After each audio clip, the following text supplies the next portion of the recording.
Hi friends, welcome back to my channel. இன்றைக்கி என்ன recipe பார்க்க போகிறோன்னா, ரொம்பவுமே டேஸ்ட் அண்ட் ஹெல்த்தியான ஒரு ரெசிபியோடு தாங்க வந்திருக்கேன். வாங்க பார்க்கலாம். இப்போ என்ன செய்ய போகிறோன்னா, தேங்காய் பால் பணியாரம் செய்ய போகிறேங்க. இப்போ அதுக்கு என்னென்ன தேவைன்றதை நான் சொல்லிடுறேன். இந்த டம்ளரில், இந்த அளவு டம்ளரில் உளுந்து உங்களுக்கு எவ்வளோ தேவைப்படுதோ அந்த அளவுக்கு. இதில் உளுந்து ஒரு டம்ளர்னால் இதில் 3/4 டம்ளர் நம்ம நார்மலாக சாதத்துக்கு யூஸ் பண்ணுற அரிசி 3/4 டம்ளர் போட்டுக்கிறணும். இதை ஒரு 1 hour 1 to 2 hour ஒரு 2 மணி நேரம் நல்லா ஊற வச்சுட்டு, அதுக்கப்புறம் நம்ம கிரைண்டரில் போட்டு நல்லா இங்கே பாருங்கள், நான் ஆல்ரெடி ஊற வச்சு மாவு அரைச்சி எடுத்து வச்சுருக்கிறேன். மாவு அரைச்சி எடுத்து வச்சுக்கோங்க. 2 மணி நேரம் ஊறினதுக்கு அப்புறம் மாவு இந்த மாதிரி இட்லி மாவு அரைக்கிற மாதிரி இதை அரைச்சி எடுத்து வச்சுக்கோங்க. அதுக்கப்புறம் தேங்காய் பூ, ஏலக்காய் போட்டு நான் இந்த மாதிரி துருவி எடுத்து வச்சுருக்கேன். சால்ட், உப்பு. இது பசும்பால். உங்களுக்கு பசும்பால் நீங்கள் குடிப்பீங்க சாப்பிடுவீங்கன்னா பசும்பால் ஆட் பண்ணிக்கோங்க. எங்களுக்கு பசும்பால் வேண்டான்னா அதை ஒமிட் பண்ணிவிட்டு தேங்காய் பால் எடுத்து அதில் நீங்கள் அந்த பலகாரம் செஞ்சுட்டு தேங்காய் பாலில் ஊற வச்சு அதுக்கப்புறம் நீங்கள் சாப்பிடலாம். அளவுக்காக தான் இந்த டம்ளர் எடுத்து வச்சுருக்கிறேன். உளுந்தம்பருப்பு நம்ம கொடுக்கறதுனால குழந்தைங்களுக்கு சரி, பெரியவங்களுக்கு சரி, கால் வலி, முதுகு வலி இது ரொம்பவுமே எல்லாத்துக்குமே நல்லது. கண்டிப்பாக இது நீங்கள் கிட்ஸுக்கும் ட்ரை பண்ணி பாருங்கள். ரொம்பவுமே டேஸ்ட்டாக இருக்கும் அண்ட் ரொம்ப ஹெல்த்தியும் கூட. அப்புறம் நிறைய பேர் என் சேனலை சப்ஸ்கிரைப் பண்ணாமலே பார்த்துட்ருக்கீங்க. ப்ளீஸ் சப்போர்ட் பண்ணுங்கள். சப்ஸ்கிரைப் பண்ணிவிட்டு என் சேனலை பாருங்கள். வாங்க எப்படி பண்ணலான்னு பார்க்கலாம். நம்ம அரைச்சி வச்சுருக்கிற மாவோட தேவையான அளவு உப்பு சேர்த்து நல்லா பிணைஞ்சு எடுத்துக்கோங்க.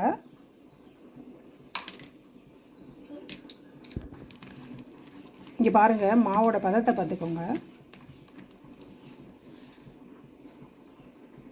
இந்த பதத்தில் இருக்கணும்.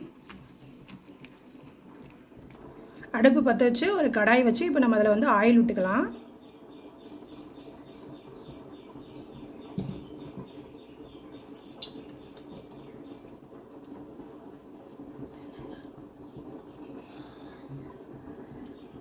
இந்த அளவுக்கு ஆயில் விட்டுக்கோங்க. பாருங்கள், ஆயில் நல்லா சூடாகிடுச்சு. ஏன்னா நல்லா சூடான உடனே கையில் மாவு ஒட்டாமல் இருக்கிறதுக்காக தண்ணியில் கொஞ்சம் கையை நினச்சி இந்த பாருங்கள், இந்த அளவுக்கு குட்டி குட்டியாக ரவுண்டாக போட்டு எடுத்துக்கோங்க.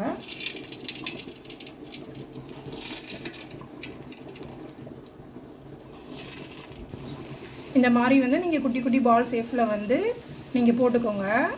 மிக்சியில் மறைக்கக்கூடாது, கிரைண்டரில் தான் அரைக்கணும். மிக்சியில் அரைச்சிங்கன்னா ரொம்பவும் கடினமாக இருக்கும் சாப்பிட. நீங்கள் கிரைண்டரில் அரைச்சிங்கன்னா இந்த பாருங்கள், ரொம்ப நல்லா டேஸ்ட்டாக இருக்கும். ரொம்ப ரஃப்பாக இல்லாமல் சாஃப்டாக இருக்கும், கிறிஸ்பியாகவும் இருக்கும். சிம்மிலே வச்சு வேக விடுங்க. பாருங்கள், இந்த மாதிரி ப்ரௌனாக வந்துடுச்சு. இப்போ நம்ம எடுத்து வேறு ஒரு பாத்திரத்துக்கு ட்ரான்ஸ்ஃபர் பண்ணிக்கலாம்.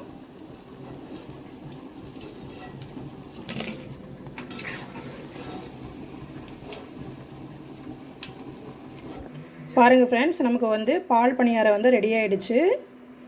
இப்போ நம்ம சீனி போட்டுக்கலாம். இதில் தேவையான அளவு போட்டுக்கோங்க. இனிப்பு அதிகமாக சாப்பிட்றதுனா நிறைய போட்டுக்கோங்க. நார்மல்னால் நீங்கள் நார்மலாக சீனி ஆட் பண்ணிக்கோங்க. அதுக்கப்புறம் நம்ம எடுத்து வச்சுருக்கிற தேங்காய் பால் ஊற்றிக்கிறலாம். உங்களுக்கு பசும்பால் வேணும்னா பசும்பால் ஊற்றிக்கோங்க. பசும்பால் நல்லா காய்ச்சி ஆறின பால் ஊற்றிக்கோங்க. நான் குழந்தைங்களுக்கு கொடுக்க போகிறதுனால நான் தேங்காய் பால் யூஸ் பண்ணிக்கிறேன். இந்த பணியாரம் மூழ்கிற அளவுக்கு நம்ம தேங்காய் பால் சேர்த்துக்கிறலாம். வயிற்று புண்ணு இது எல்லாம் ரொம்ப நல்லாயிருக்கும். அதனால தான் நான் தேங்காய் பால் யூஸ் பண்ணிக்கிறேன். இது மூடி வச்சுருவோம். ஒரு 5 minutesலேயே இந்த தேங்காய் பால் உறிஞ்சிரும். பாருங்கள் ஃப்ரெண்ட்ஸ், நல்லா ஊறி வந்துருச்சு தேங்காய் பால்லையே. இங்கே காமிக்கிறேன், நீங்கள் பாருங்கள் எவ்வளோ சாஃப்டாக இருக்குன்னு.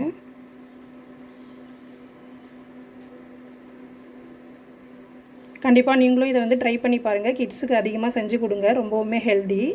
என் சேனலை மறந்துடாமல் சப்ஸ்கிரைப் பண்ணுங்கள். எல்லோரும் எனக்கு சப்போர்ட் பண்ணுங்கள். தேங்க்ஸ் ஃபார் வாட்சிங்.